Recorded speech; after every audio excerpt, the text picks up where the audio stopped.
Values are what inform leader trade-offs under pressure. Often there's an incongruence in behavior and stated values. And honestly, I see that as a core factor in burnout. Most of you probably think you know yourself. I'm going to tell you as a coach, yes, you do know yourself pretty well, and there's always one more level to go. The better you as a leader understand your personal drivers, then the better you're going to be at working with a broad range of people in your team and in your organization.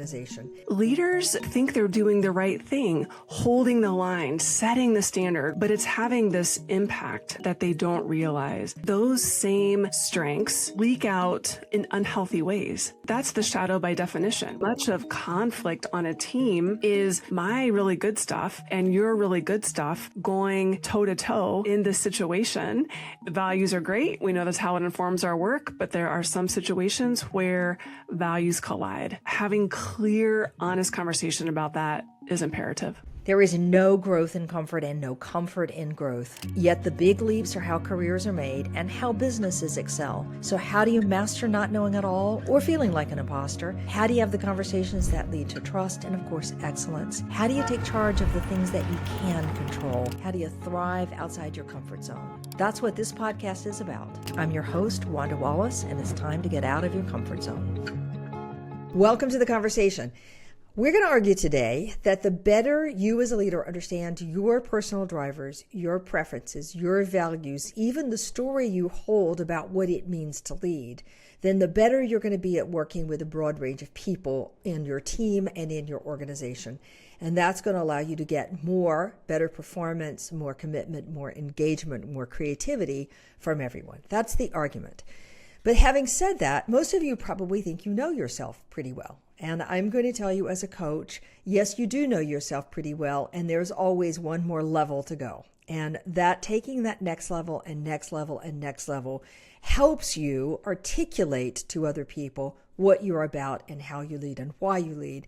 It helps you question why you made the decision that you made. And on occasion, it helps you understand what decision you should actually be making. So it's easy to say you should know yourself, and I'm also going to tell you it's a lot harder to do than anybody gives credit for. So one of the things we're going to drill down on today is values.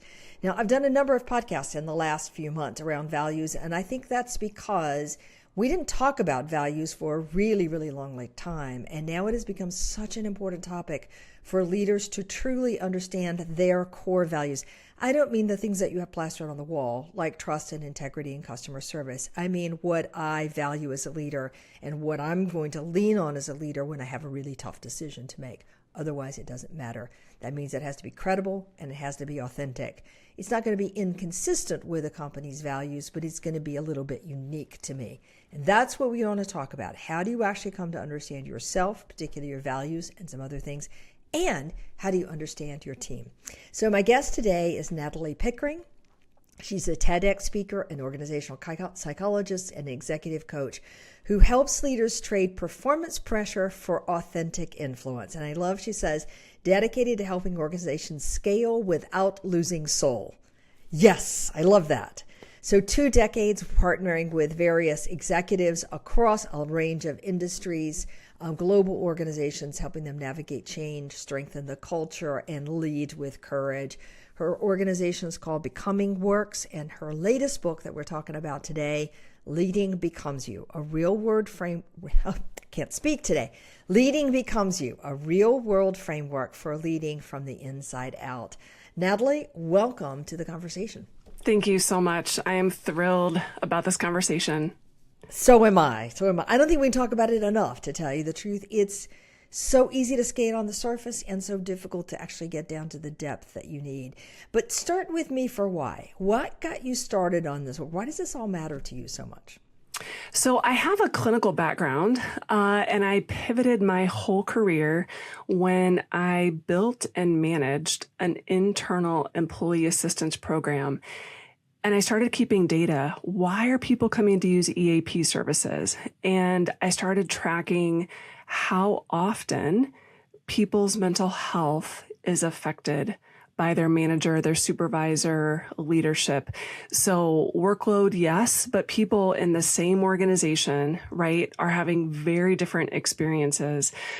In fact, there's a story I'll never forget. This woman came to EAP and she was so distressed. She had come back after break and there was a note on her chair. I will not repeat what it said, but it was unthinkable.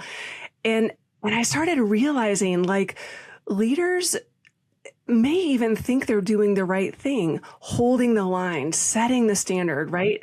Without this intention of being cruel, but it's having this impact that they don't realize. So I pivoted my whole career based on that experience and a desire to bring health to the whole leadership line, basically. Right. I have no doubt, because I can tell you as a coach, I go in to do a speaking engagement or a training experience or, some variation. I'm working with a range of people. It might be anywhere from 10 to several hundred people. And then people will come to me afterwards and want to talk. And the first is this confidential? And then it's almost always I'm having problem with a manager or a senior leader. Occasionally it's a peer. But the amount of stress those relationships add and the amount of hours we spend thinking about it, talking to our friends about it, not sleeping about it, just the extra that's added there is enormous waste. Unfortunate waste. It is. That's right. And we can put ROI to any of this, right? When we think about engagement, turnover, utilization of healthcare benefits, time lost, right, for EAP or therapy, right, if needed for these situations. So yes, I think when we are doing all of the things that we're talking about today, leaders and organizations will see a very tangible ROI. Right. And I think you're getting at that many times the intention is good, but how it's received is very different than necessarily the intention. And I can tell this story. There have been more than one occasion where I have been coaching in an organization and, somebody will show up and say, I've got this real problem with this boss, and we'll talk through the boss. We'll talk about strategy. We'll talk about feelings. We do all the stuff that we do in coaching, and they leave and go away and, execute. And 6 months later, I'll be back at the same organization and have a different person showing up to talk to me. And they're talking about an employee that is driving them bonkers. Only I realize it's the same pairing we're talking about. Somewhere in the middle of the conversation, it's like, oh, and it's like they're two different scenarios that you just wouldn't, they're two different perspectives about the exact same set of events. I think that's normal. Which is why understanding yourself becomes so important, because then you understand a little more about your intention, how to articulate that, and how to help people understand how to receive that, as well as how to deliver for that. Yes. Okay. Yes. So let's talk about values. I've said they're important. Why do you, and I think they're enormously important. I don't think you can lead. I don't think you can make hard decisions. Business decisions, client decisions, people decisions, without really understanding what is driving you in that decision. That's my view. What do you think? No, I think values are what inform leader trade-offs under pressure. So that shows up in decision making, that shows up in change management, right? We can make all of these connections, but often there's an incongruence in behavior and stated values. And honestly, I see that as a core factor in burnout, right? All of the energy that is spent holding a values story that doesn't maybe match what my day-to-day leader behavior looks like, that is exhausting for everyone, the leader and the team, direct reports, everyone. Right. And just think about all the gossip that happens behind the scenes, and think about all the stories. Yeah, I know that person says that, but here's how they actually work, and a whole bunch of stuff. A lot is lost in this and not being really clear. And I also think we have done disservice the whole values, because we often say, find a word. And that's a good starting point, but it isn't nearly rich enough to really truly understand what is going to drive my decision in a moment of crisis or under pressure. I think that's really important. So how do you help people understand their values? What's the process you advocate people go through? I love what you said. We could do a values inventory. We could, choose those words. I think that's step one, right? I think awareness is step one. I like to do sort of a values retrospective or a values hot wash. So maybe after a leader has made a decision or had a critical conversation, we ask questions like, what did that cost? Right? Values, you're making trade-offs potentially. And there's a chosen, right? Maybe I'm choosing the cost because I'm making a behavior or a decision that aligns with my values. There's also a cost that you don't choose if it's not intentional. So we can run that balance sheet, right? So to speak. I think another sort of hot wash question is, did I make this decision or respond out of protection, right? Which gets at that motivation, values, connection piece. So yes, knowing what they are, but then looking back and really sifting through and looking at the data to see, how did this align or not? How much intentionality was behind this decision? What was it truly value aligned? Okay. So we're looking back at a recent decision, not a, 10-year ago decision where it was tough. There was a little bit of stress and I made a decision, and you're asking, what did it cost? Meaning, what did I choose and what did I not choose? But there's more to what did it cost? Like, what did it cost me personally? What did it cost the team? What did it cost somebody else? There's a bigger story than that. And I'm also asking, did I make that out of a sense of protection? Okay. Can you give me an example? Yes. So I'm thinking of, I was working with a leader whose stated value was collaboration, right? Which sounds great. And it's a very important value. What the pattern kept showing was she kept making unilateral decisions without gauging, stakeholders, without asking the team. So we started looking at that pattern. And her, what I call courageous conviction, realized another value was competing, right? And that value was for control. I think control gets a very negative connotation. It should not, right? It can be used very effectively. Once she had that aha moment that this high value of control, which is a hard thing, especially for a female leader to say, once she recognized that value was impacting her, moving forward, she was very aware of how collaboration and control, both values, were competing against each other. But she intentionally solicited feedback, had those conversations right before making decisions. It wasn't easy, but the cost, right, was if I say collaboration and I just fire, ready, aim before I consult my team, that is not building trust. So that was the cost there. Okay, so that was an example of the cost. All right, it is interesting that sometimes our values are in conflict with each other. We always pretend that they're all a nice, lovely story. It's not always the case. And sometimes those values have an underside that we don't necessarily value. We often call it the shadow side. And you just gave an example, like control is one. I don't want a leader to be out of control, but at the same time, we feel like saying I like control or I value control is, I can't say that. That's bad. That's right. That's right. Yeah. And we can look at, it from a values perspective. We can look at it from a strengths perspective. The superpowers that a leader has that have gotten him or her where they are working for them. They are showing up. They're successful. They're hitting the metrics, all of these things. Those same strengths and or values are also can leak out in unhealthy ways, right? And that's the shadow by definition, right? What are those parts of me that are real and human and maybe effective and good, but are leaking out in ways that I really don't want to look at, that I don't want you to see, and now I got to keep them under wraps, so to speak.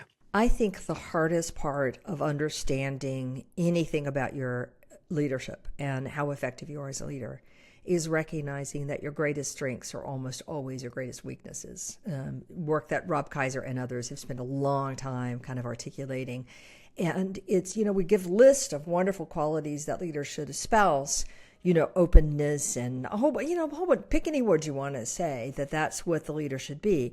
Every one of those has an underside that it can be a problem. And being able to see the underside, to see the counter of it, and to figure out where am I balancing this and how am I balancing I think is a really important quality. And values are the same way.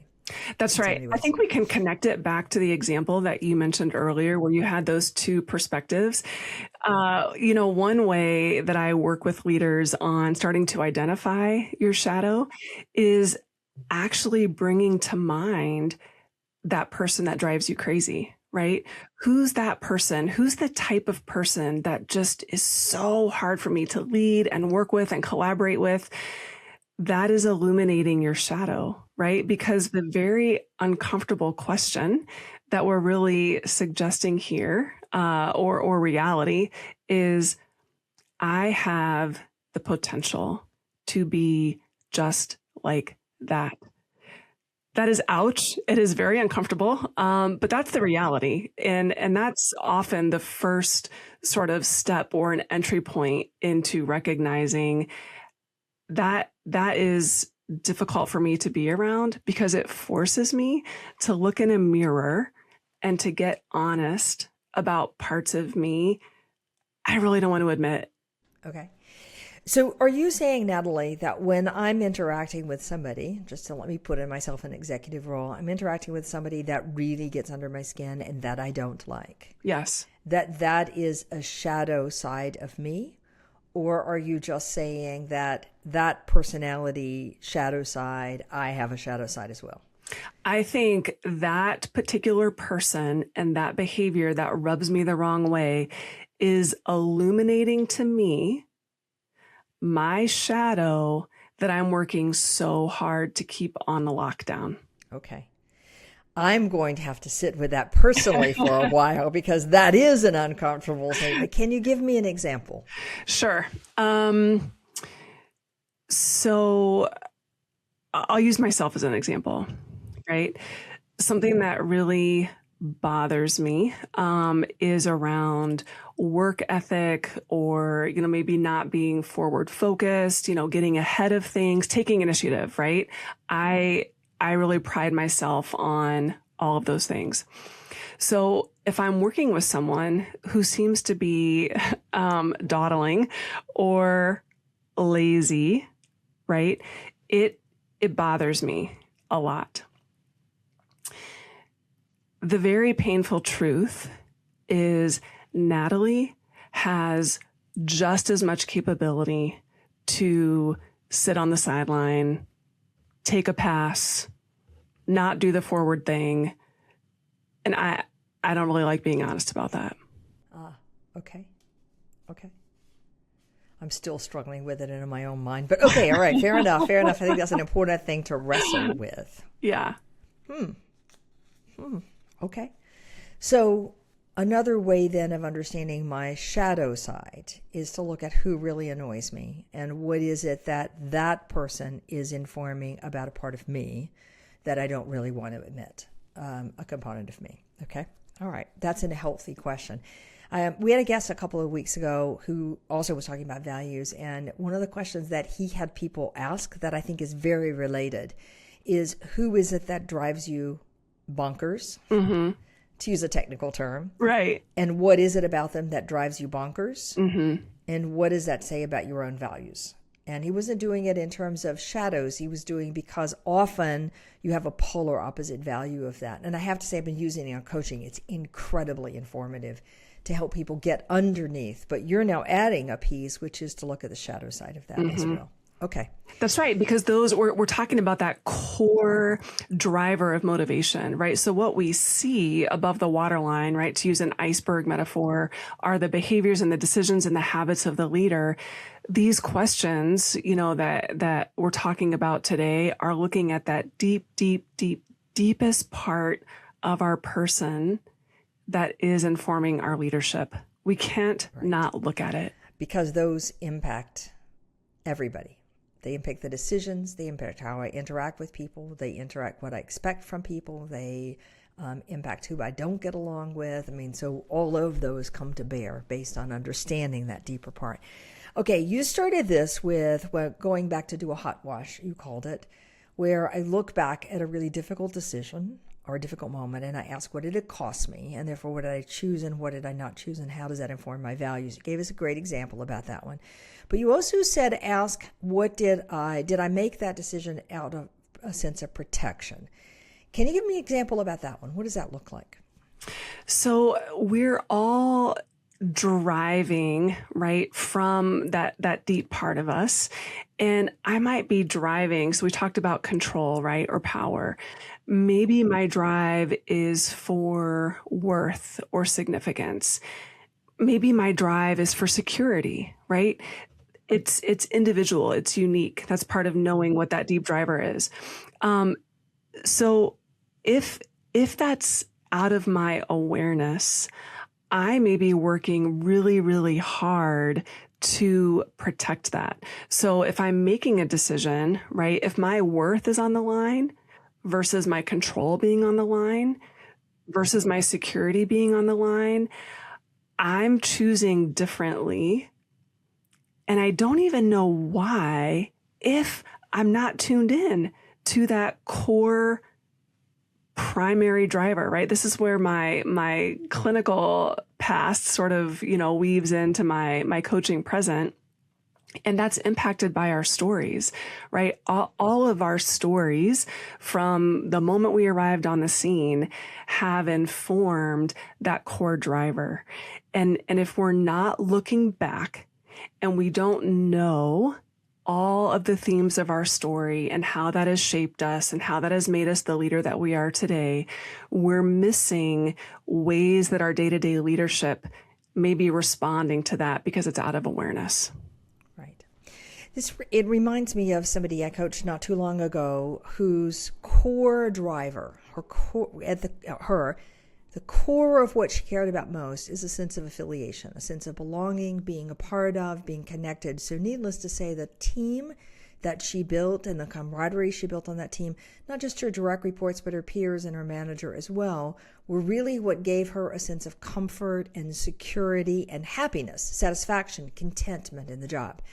It just so happens in this company she'd been moved. She was here, established some connection, move here, establish some connection, move here. And finally, after the third move, she feels like she's finally gotten that kind of atmosphere, camaraderie that she's really seeking to make her at her best. And then a big opportunity comes. And she wants to say no.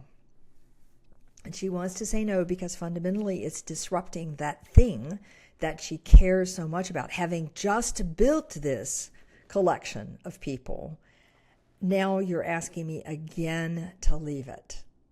All right. And until she could get clear that that's what she was resisting, she couldn't make a clean decision on whether to take the opportunity or not take the opportunity. That's such a great example for so many reasons, right? There's the value, right? Illustration there. There's also this amazing opportunity is here. And I need to be honest that I'm grieving the loss of this incredible affiliation and belonging that maybe she didn't have or, was missing at some part of her story. And now she can make this connection. Oh, this is why that is so important to me. Here's why it's so painful to let that go, right? And then maybe there's fear related to that. Maybe there's a fear that, am I ever going to have this again? How do I replicate that? Will my new opportunity give me a chance to have that same, level of affiliation and belonging? So much packed into that example. Yeah. And I find with people giving them language to talk about it, it's a bit of a label, but it's always much deeper than a label because even though I say affiliation, it shows up for each person in a slightly different way.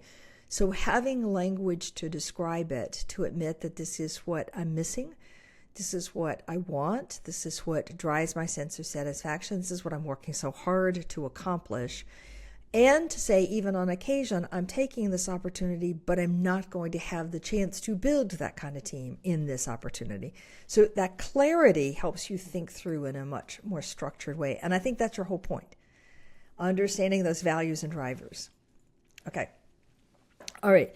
So we've talked about this from a leader, and we've talked about doing the hot wash. We've talked, I'll say again, is to go back and to say, what did you choose in a major decision, and what did you not choose? And where are your values in competition with each other, in conflict with each other? And where are those undersides, the shadows that you don't want to admit, like control, that are actually really driving the decision that you make? So I take a look at that to understand what those core drivers or values are.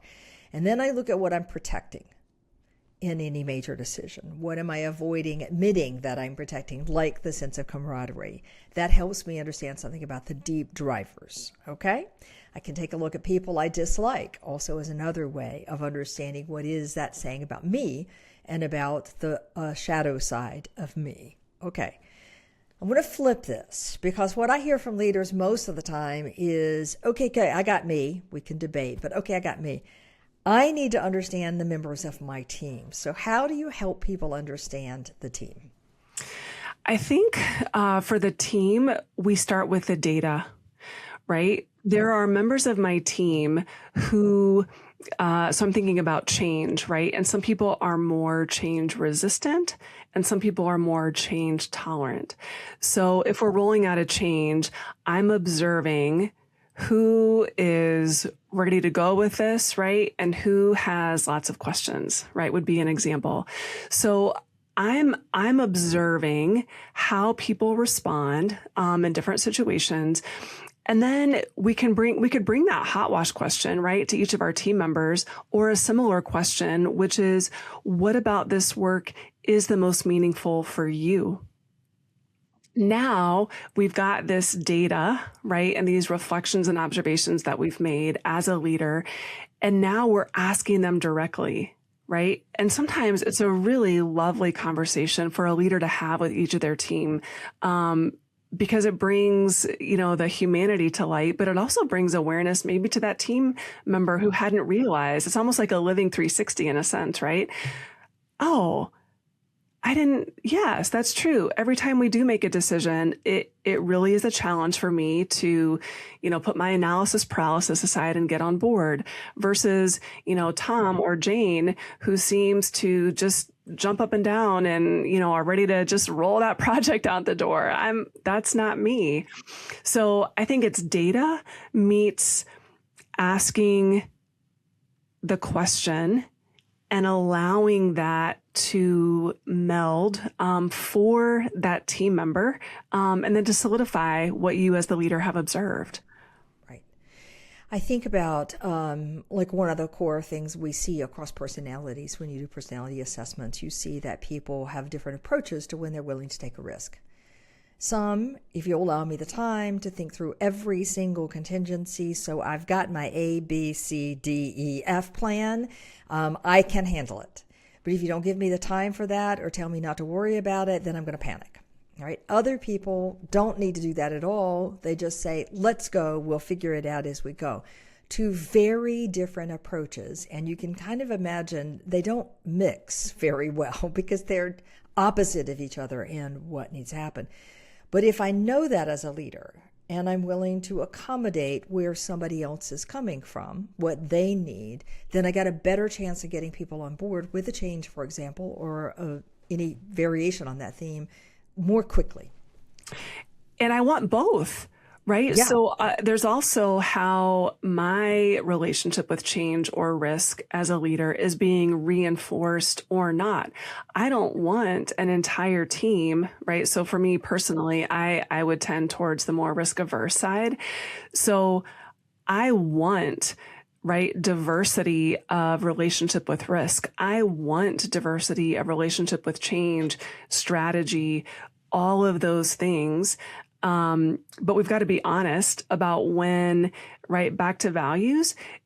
In a sense, it's a values collision, right? And so much of conflict on a team is my really good stuff and your really good stuff going toe to toe in this situation. And the values are great. We know that's how it informs our work, but there are some situations where values collide. And so having clear, honest conversation about that is imperative. Yeah. Oh boy, I see that one so many times, so many times where the values actually collide.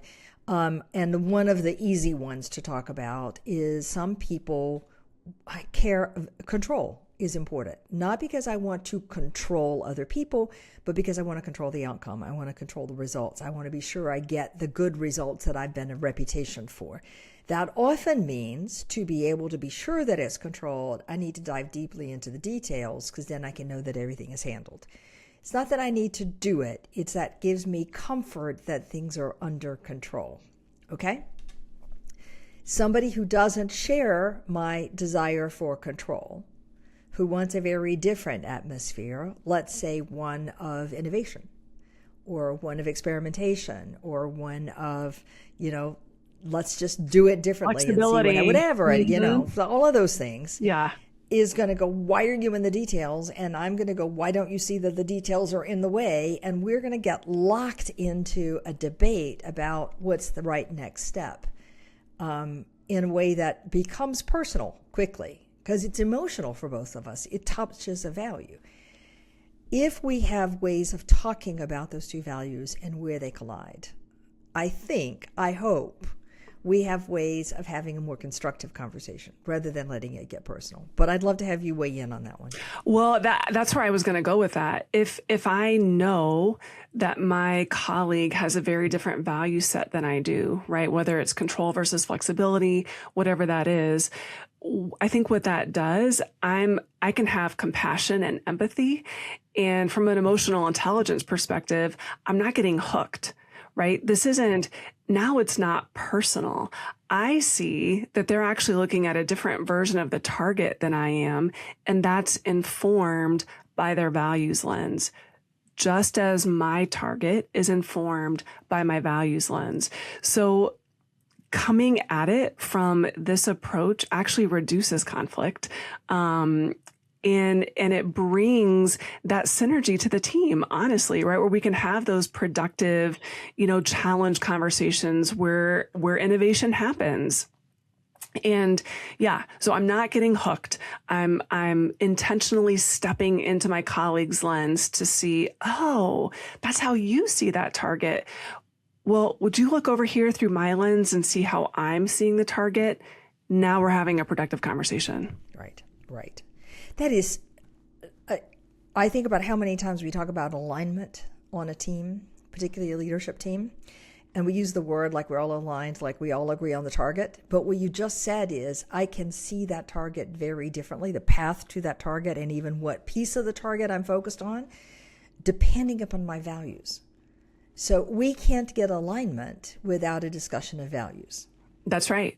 And so maybe we need a completely new target, but I want to know what's the most important piece from yours and what's the most important piece from yours. Maybe we're rebuilding it. And so we can have those compromise negotiation kinds of conversations. But think about that. We have a target that's informed by the whole team. Your buy-in, your effectiveness, your project management, it's all dialed in. Okay, you've convinced me, Natalie. We all have to get much more sophisticated at talking, at understanding around values, being able to talk to other people about our values, and then being able to pull out of others their core values so I can understand the decisions you make, the reactions you have, what's going to be hard for you, what you're going to easily avoid or protect against. That if can't have that conversation, then we get emotional angst, for lack of a better word. Use the word hook, but I get all this emotional energy that I don't know where it's coming from and what it's about. Okay. All right. We talked a little bit about the shadow side. Is there anything else you want to say about that? Is there more that we haven't covered on the shadow side that you'd like to I think just to put all the pieces together, a person's story, their personal story, their professional story is informing the shadow, right? So there's personality involved here. There is also external circumstances, right? We're not doing this in a vacuum. So considering the environment, considering whether that's the organizational environment, the team environment. So yes, all of this work that I'm doing internally, but I also need to ask the identity question about my environment. What's the collective identity? What's the team identity? Is there synergy here, right? Bring it back to values. I've got mine. What are the orgs? Are those, congruent or not congruent? So not to stop at the inner work, especially because I think that puts a lot of responsibility on us, but to remember that we're living and leading in context is important. In context. I think that's really important. I can sort of begin to understand the identity from a value point of view of a team, because we're close enough together, we see each other. I can begin to see what this team values as a whole, often informed by the leader of the team, might be the personality of the leader of the team. But when I start to move out to the organization, it gets really ambiguous. Like, there's so many different parts of the organization. We have the things we put on the wall, but that just never seems to really kind of capture. So any advice about understanding the values identity of the team and the values identity of the organization? I mean, I think these are conversations, right? My favorite version of assessment is the informal one, which is just having a cup of coffee. And what's really showing up? What's getting reinforced? So yes, there's the stuff that we say, there's the mission that we say, there's the values that we say. If I were to show up in this meeting with this team or this team or this team, if I were to have a conversation with employees on this work group or this work group, and I ask them, how do you feel about showing up at work on Monday? What do I hear? Right now, when we put that data together, we're getting a picture of what this organizational identity really looks like. And you're right, it's big, and there are microcultures, based on teams and service lines and departments. But I think it can be done. I think it just has to be intentional. And again, I think the best way of doing this is in a conversation. Okay. I love this. We don't have to go take deep assessments anywhere. We can just start talking to people and asking them. And I think what you're pointing at is pointing to the hard things, showing up on Monday, the hard decisions, the decisions I really worried about or had, angst about or sleepless nights about, that when looking at those moments is probably the best window in on what your values are about or what's really driving you in some way. And I think you can ask other people that same question. Yeah. What are those moments that brought emotional charge is what I call it. Whether the emotion, and maybe that's good, right? Let's not lose sight of the good emotional charge. And when I was so excited and that was something to celebrate, let's not lose sight of that. And emotional charge of fear, emotional charge of frustration, emotional charge of guilt or shame or sad or whatever, is marking around in there. Yeah. Fear is a good one. We don't talk enough about that, I think. That's a really important one. We talk about the positive and negative, but we don't talk nearly enough about the fear. I like that. Okay, Natalie, my last question, I feel like we could talk for hours on this one, but is there anything else that you would recommend leaders look at? We've spent all this time talking about values and drivers. When you ask leaders to really understand what's the deeper version, what's below the surface on the iceberg, if you will, is there anything else you recommend they think about? Yeah, I would say, that story review, and bringing that back to the present, not forgetting that your story is your leadership, right? So you don't realize, what is informing your values sometimes. And then I think once you've done that work, how does that change tomorrow, right? Let's behavior sample, right? An action step. And what does that look like? If I'm doing all this work and I'm uncovering my values and I'm looking at my story and I'm seeing where the emotional charge, what does that change for tomorrow? Okay. I love it. So we're bringing it back to what am I doing differently as a result? Yes. Or continuing to do. Love it.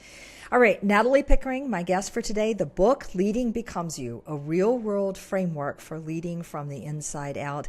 Natalie, if somebody wanted to find you, where's the best way to reach you? The best way is www.drnataliepickering.com. If you fill out that contact form, it comes straight to my email. Fantastic. I love it. Thank you, Natalie. What a great conversation. You. What an important conversation for it today and for leading, period. Okay, join us next week for another episode in Getting Out of Your Comfort Zone. If you want to watch this podcast, go check out our YouTube channel at Out of the Comfort Pod. You'll also get some additional shorts and some additional outtakes that are on that site as well. Sign up for our newsletter. You can get that on any of our websites, outofthecomfortzone.com. And we'd love to hear from you. So send your comments anytime. We want to hear your comments, your questions, your challenges. See you next time.